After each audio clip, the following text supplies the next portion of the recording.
2E बात कर रहा है किराया प्राधिकारी द्वारा धारा 22D में नियत निर्दिष्ट परिस्थितियों में पुनरीक्षित किराया नियत करना। जो धारा 22D में परिस्थितियाँ दी गई हैं उनके अनुसार रिवीजन करना। किराया प्राधिकारी धारा 22D में नियत निर्दिष्ट परिस्थितियों में भूस्वामी किराएदार द्वारा प्रस्तुत किए किसी आवेदन पर किराएदार द्वारा संदेह किराया और अन्य प्रभार नियत या यथास्थिति पुनरीक्षित करेगा और वह तारीख भी नियत करेगा जिससे पुनरीक्षित किराया संदेह होगा। सिंपल है, मामला डिस्पोज कर देगा किराया प्राधिकारी जो 22 में परिस्थितियाँ दी गई हैं उनके अकॉर्डिंग।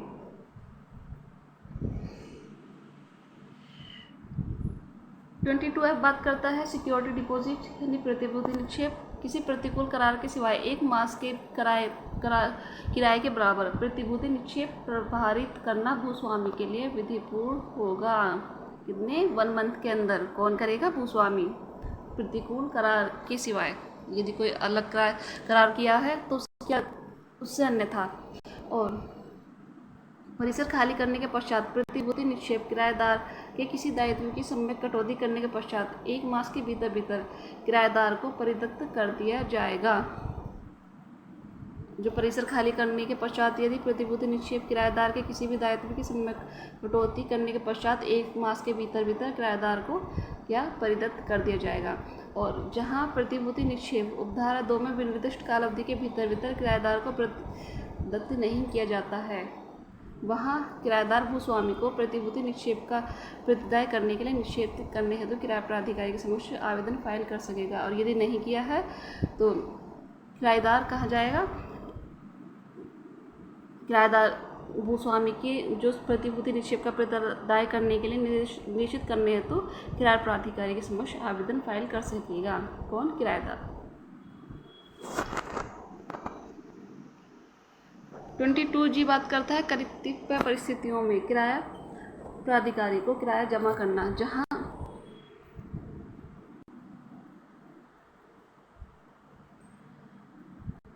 जहां भूस्वामी किराएदार द्वारा धारा 5 की निर्दिष्ट रीति में दिया गया कोई किराया स्वीकार नहीं करता है, मतलब रिसीव करने से मना करता है या रसीद देने से इनकार करता है, वहाँ किराएदार उस किराए को कालिकता किराया प्राधिकारी को समय पर जमा करा सकेगा। ये परिस्थितियाँ बताई गई हैं कब लैंडलॉर्ड को न देके किराया प्राधिकारी को देगा यदि वह रिफ्यूज़ करता है रेंट लेने से। और जहाँ कहीं भी किसी मामले में उस व्यक्ति या व्यक्तियों के बारे में जिससे किराया संदेह है, कोई स्वाभाविक संदेह है, वहाँ किराएदार उसे किराया प्राधिकारी को जमा कर सकेगा। यानी उसे यही कन्फ्यूज़न है कि स्वामी कौन है, तो वहाँ वह किराया प्राधिकारी को संदर्भ कर सकेगा। किराया प्राधिकारी ऐसे किराया जमा होने पर उस मामले का अनुसंधान करेगा और मामले के तथ्यों पर आधारित आदेश पारित करेगा, मतलब उसे जो भी ठीक लगे वह आदेश दे सकेगा किराया प्राधिकारी। इस धारा के अधीन जमा कराए गए किराए की रकम का लेखा जोखा ऐसी रीति से रखा जाएगा जो विहित की जाए और व्यक्तिगत जमा खाते में रखा जाएगा और भूस्वामी या अन्य विधिपूर्ण दावेदार को ऐसी रीति से जो विहित की जाए संदाय करने के लिए संचालित किया जाएगा। ठीक है, मतलब उसका लेखा जोखा रखा जाएगा, उसे व्यक्तिगत जमा खाते में रखा जाएगा या भूस्वामी या अन्य विधिपूर्ण जो कोई दावा करता है उसे उसी रीति से संदाय करने के लिए संचालित किया जाएगा। सबक्लॉज 5 बात करता है कि उपधारा 1 या यथास्थिति उपधारा 2 के अधीन जमा कराए गए किराए के संबंध में भूस्वामी को रसीद किराए के सही होने और उसके जमा करने के दौरान किराएदार द्वारा कथित अन्य तथ्य की स्वीकृति के रूप में प्रभावी नहीं होगा। जो उपधारा 1 या यथास्थिति 2 के अधीन किराया जमा कराए गए थे उसके संबंध में भूस्वामी की रसीद किराए के सही होने, जो किराया सही हो गया उसकी जमा कराने के दौरान जो जमा किया गया था किराएदार द्वारा कथित अन्य तथ्य की स्वीकृति के रूप में प्रभावी नहीं होगा।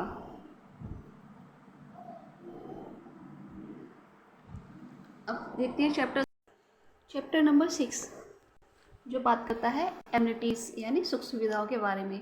ये पहले हम कहाँ देख चुके हैं? सेक्शन 2A में इसकी डेफिनेशन हमने देखी थी। तो इसमें चलते हैं। सबसे पहले इसमें कौन कौन से सेक्शन देखेंगे हम? 23, 24 एंड 24A जो अमेंडमेंट के बाद जोड़ा गया। अब चलते हैं सेक्शन 23 पर जो कहता है किराएदार द्वारा उपभोग की जाने वाली सुख सुविधाओं को भूस्वामी द्वारा बंद या विधारित नहीं किया जाएगा। मतलब लैंडलॉर्ड क्या नहीं करेगा, ना तो डिसकंटिन्यू किसी एमिनिटीज़ को करेगा और ना ही विदहोल्ड करेगा। ठीक है, जो कि किसके टेनेंट के द्वारा एंजॉय की जा रही हैं। कोई भी भूस्वामी या तो स्वयं या किसी व्यक्ति के माध्यम से कार्य करते हो या उसकी ओर से कार्य करने के लिए तात्पर्य व्यक्ति किराएदार द्वारा उसे किराए पर दिए गए परिसर के संबंध में उपभोग की जा रही सुख सुविधाओं को बंद या विधारित नहीं करेगा। और तथापि भूस्वामी ऐसी सुख सुविधाओं को किराया प्राधिकारी के अनुज्ञा से बंद या विधारित कर सकेगा। कब कर सकेगा? किराया प्राधिकारी की अनुज्ञा से, ठीक है, अपने आप से नहीं करेगा। और किराया प्राधिकारी ऐसी अनुज्ञा देगा यदि उसका समाधान हो जाता है कि किराएदार ने सुख सुविधाओं के संबंध में ऐसे व्यवहारों का संदाय नहीं किया है। यदि जो उसे एक्सपेंसेस थे वो संदाय करने थे, पेमेंट किराएदार ने नहीं किए हैं, इस कंडीशन में किराया प्राधिकारी सुविधाएं बंद करने का आदेश देगा। किसको? भूस्वामी को। सब क्लोज 2 कहता है सुख सुविधाओं को बंद या विधारित करने की अनुज्ञा के लिए भूस्वामी को की अर्जी पर या सुख सुविधाओं के प्रत्यावर्तन के लिए किराएदार की अर्जी पर किराया प्राधिकारी दूसरे पक्षकार को नोटिस जारी करेगा और पक्षकारों को सुनने के पश्चात ऐसे आदेश पारित करेगा जो वह उचित समझे। मान लीजिए भूस्वामी ने अर्जी फाइल की है किराया प्राधिकारी के पास कि सुख सुविधा बंद करवाने के लिए, फिर उधर से टेनेंट भी अर्जी लाता है कि नहीं, इस सुख सुविधाएं जो बंद की गई हैं इन्हें फिर से देने के लिए। अब दोनों ने अर्जी फाइल की है तो वहाँ पर क्या होगा, तो पक्षकारों को सुनने के पश्चात तो ऐसा आदेश पारित करेगा जैसा उसे ठीक लगे। किसको? किराया प्राधिकारी को। इस धारा के अधीन जांच के लंबित रहने के दौरान किराया प्राधिकारी ऐसे अंतिम आदेश पारित कर सकेगा जो वह उचित समझे। इंटरलोकेटरी ऑर्डर पारित कर सकेगा। जो जांच लंबित है उसके बीच ड्यूरिंग में अगर उसे कुछ लगता है कि अति आवश्यक तो इंटरलोकेटरी ऑर्डर पारित कर सकेगा। इस धारा के अधीन कार्यवाहियों का संचालन संक्षिप्त रीति से किया जाएगा और भूस्वामी किराएदार द्वारा इस धारा के अधीन किए गए किसी के भी आवेदन का निपटारा अर्जी के पेश किए जाने की तारीख से 60 दिन के भीतर किया जाएगा। इसमें दो बात कही गई हैं, एक तो कहा गया है कि समरी प्रोसीजर होगा और दूसरा है कितने दिन के अंदर डिस्पोज किया जाएगा। वहाँ मिलेगा विद इन 60 डेज।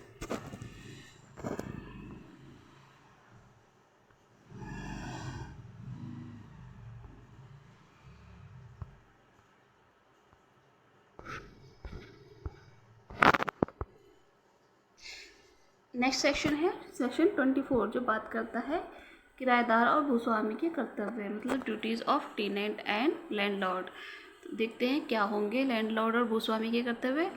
किसी लिखित करार के अभाव में 1 वर्ष में, कोई लिखित करार नहीं है, और 1 वर्ष में वार्षिक किराए के 5% तक की व्यय अंतर्वलित करने वाली आवश्यक मरम्मत किराएदार द्वारा अपने स्वयं के खर्चे पर कराई जाएगी।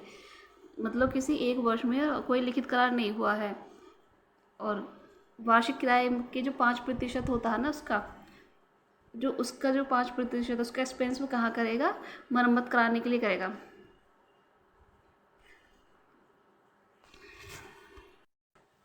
तो 24 सिंपल बात कह रहा है कि यदि आपको किसी एमिनिटीज़ की ज़रूरत है या मकान में किसी मरम्मत की ज़रूरत है और क्या मकान मालिक नहीं करा रहा है, तो आप कितना अपने जो एनुअल रेंट है, जो वार्षिक किराया है, उसका 5% का जो खर्चा है उसके एक्सपेंसेस का आप मरम्मत करा सकते हैं। लेकिन कब कराएंगे? किराएदार की सहमति से। उसे आप रिटन में नोटिस देंगे और उसके बाद अगर यदि वह नहीं कराता है तो आप ट्रिब्यूनल से कहेंगे कि मैंने साहब उसको बोला, रिटन नोटिस दिया लेकिन उसने नहीं कराया, इसलिए उसने अपने खर्च पर कितना 5% के खर्च पर मरम्मत करा लिया और बाद में जो आपका खर्च हुआ है 5% से अधिक वो आपका मर्ज कर दिया जाएगा आपके किराए में से, मतलब उसे सेट ऑफ कर लिया जाएगा।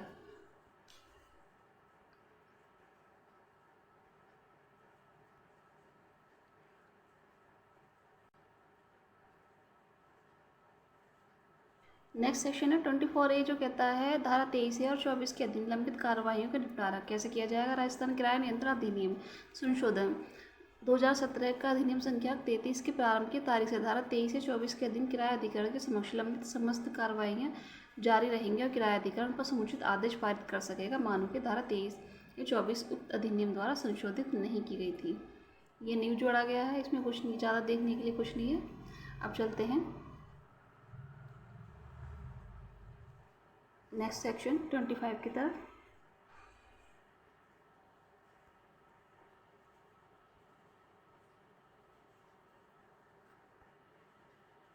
हमारा नेक्स्ट चैप्टर है चैप्टर 7 जो मिसलेनियस है, और ये बात करता है परिसर का निरीक्षण।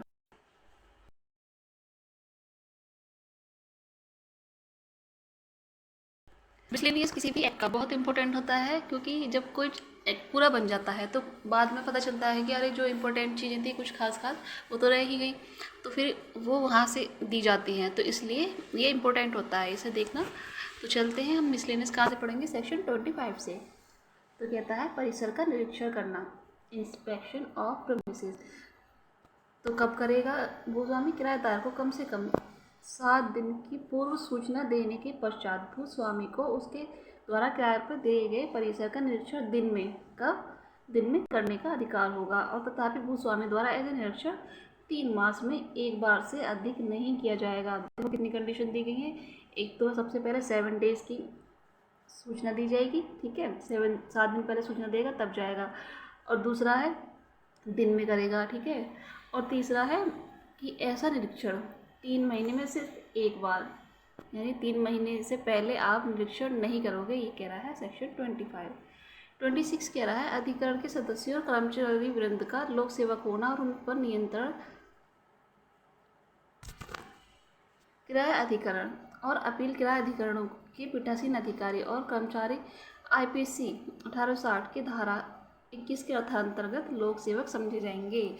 मतलब रेंट ट्रिब्यूनल के अंदर जो अधिकरण के सदस्य हैं और कर्मचारी वृंद लोक सेवक हैं, उन्हें क्या समझा जाएगा? आईपीसी की धारा 21 के तहत वो लोक सेवक समझे जाएंगे।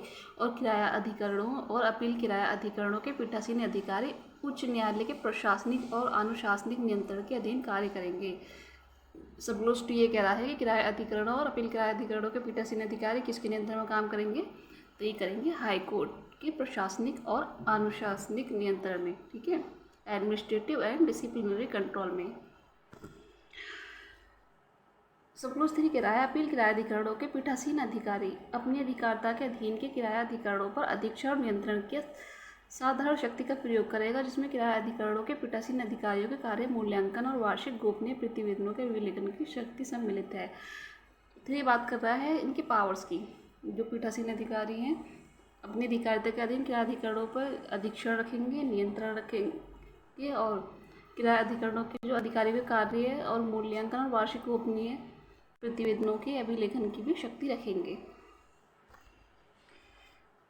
सप्लोज 4 किराया अधिकरणों और अपील किराया अधिकरणों के लिपिकीय वर्ग कर्मचारी राजस्थान अधीनस्थ न्यायालय और लिपिक वर्गीय स्थान नियम द्वारा शासित होंगे। किसके द्वारा? राजस्थान अधीनस्थ न्यायालय लिपिक वर्गीय स्थान नियम के द्वारा 1986 के द्वारा शासित होंगे, और इन नियमों के प्रयोजन के लिए अपील किराया अधिकरण जिला और सेशन न्यायाधीश के न्यायालय समझे जाएंगे। और जो ये जो प्रयोजन दिए गए हैं, ठीक है, उनके लिए जो अपील किराया अधिकरण क्या समझे जाएंगे? जिला या सेशन न्यायाधीश समझे जाएंगे। और किराया अधिकरण क्या समझा जाएगा? सिविल न्यायाधीश। सप्लोज 5 कहता है किराया अधिकरणों और अपील किराया अधिकरणों के चतुर्थ श्रेणी कर्मचारी राजस्थान चतुर्थ वर्ग श्रेणी सेवा नियम 1999 द्वारा शासित होंगे। जो किराया अधिकरण है और अपील किराया अधिकरण के जो चतुर्थ श्रेणी यानी 4th श्रेणी के जो कर्मचारी हैं, वो चतुर्थ श्रेणी सेवा नियम 1999 के द्वारा शासित होंगे। 26 से इम्पोर्टेंट है, 2017 के अमेंडमेंट द्वारा जोड़ा गया। अभी तक इसमें जितने अमेंडमेंट देखे हमने 2017 एक्ट नंबर 30 के द्वारा अमेंडेड है। ये कहता है किराया प्राधिकारी का लोक सेवक होना और कार्रवाई का संरक्षण। इस अधिनियम के अधीन नियुक्त किराया प्राधिकारी का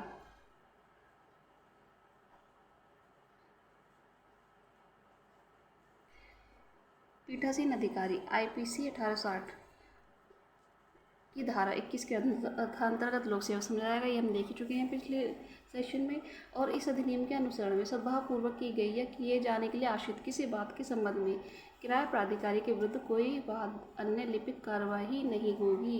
ये कह रहा है कि इस अधिनियम के जो अनुसरण में सद्भावपूर्वक जो कार्य किए गए हैं या किसी बात के संबंध में किराया प्राधिकारी के संबंध में कोई वाद या अन्य कार्यवाही नहीं होगी जो उसने सद्भावपूर्वक किए हैं इस अधिनियम के अनुसरण में, ठीक है।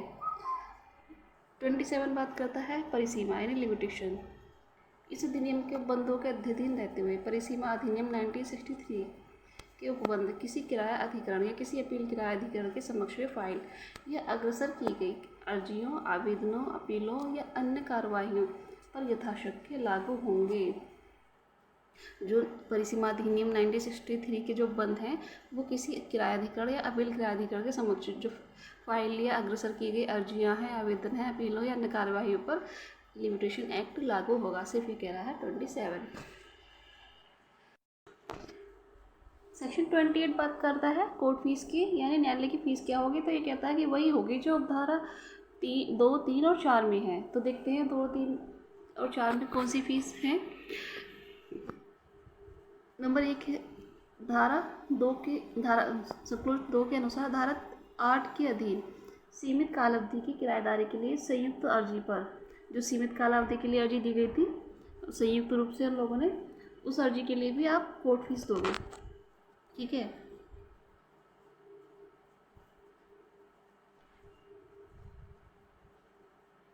अब चलते हैं सब क्लोज 3 पर, जो बात करता है 22 अनय के अधीन किसी आवेदन पर या धारा 23 के अधीन या धारा 24 के अधीन किसी भी अर्जी पर। मतलब जो 22 अड़े के अधीन कोई आवेदन किया गया है, 23 के अधीन या धारा 24 के अधीन कोई अर्जी दी गई है, तो ऐसे आवेदन पर या अर्जी पर किसी भी आदेश के विरुद्ध किसी अपील पर 100 रुपये की नियत न्यायालय फीस संदेह होगी। कितनी? 100 रुपये से अधिक नहीं होगी, सिर्फ 100 रुपये होगी। सब क्लोज 4 कहता है धारा 6 या 7 के अधीन किराए के पुनरीक्षण के लिए जो रिवीजन ऑफ रेंट के लिए अर्जी दी गई थी, ऐसी अर्जी पर के किसी आदेश के विरुद्ध अपील 250 रुपये नियत न्यायालय फीस संदेह होगी। मतलब 250 रुपये किस लिए? रिवीजन के लिए। हमने क्या देखा अभी? रिवीजन के लिए 250 रुपये फीस है। ठीक है। और जो 22 अड़े के अधीन आवेदन किया गया था, 23 और 24 के अधीन जो अर्जी दी गई थी, उसके लिए 100 रुपये है। और धारा 8 के अधीन कितनी बताई गई है? उस काल अवधि को ध्यान में लिए बिना जिसके लिए सीमित काल अवधि की किराएदारी की जानी ईप्सित है। जो सीमित काल अवधि उसके लिए उसे हटाकर अर्जी के प्रस्तुत किए जाने की तारीख से ठीक पहले 1 वर्ष के लिए संदेह किराए की रकम पर ये कब संदेह होगी, ये कह रहा है।